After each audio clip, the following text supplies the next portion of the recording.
बिस्मिल्लाहिर्रहमानिर्रहीम। अद्दाइल जलल फातिमी सैयदना મોહમ્મદ બુરહાનુદ્દીન રદવાનુલ્લાહ આલેહ ફરમાવે છે, તો મુમિનને એમ લાઝિમ છે. શું લાઝિમ છે? કે એમ તસવ્વુર નક્શ કરે દિલ પર કે હવે મેં હર વક્ત વહીની રોશનીમાં જ દેખીશ, અને તે જ વાસ્તે કુરઆન મજીદની મેં તિલાવત કરું છું. તિલાવતને દાયમ રાખે અને એના વાસ્તે હર તદબીર ज़रूरी છે. તે બાદ કુરઆનની માની હાસિલ કરે. એલું ઝિક્ર સી ये માની મિલશે. કુરઆન પઢીને ઝાહિરુલ કુરઆન સી બી બરકત લો.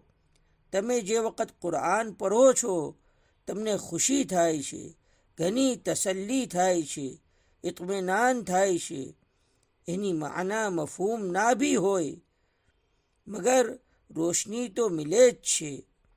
અને એમ બી બયાન આવ્યું કે મુમિન જે વખત यहाँ દુનિયાના અંદર બેઠીને કુરઆન પઢે છે, તો આસમાનના લોગોમાં કેવા ચમકે છે કે જેમ આસમાનના સિતારા જમીનના લોગો વાસ્તે ચમકે છે.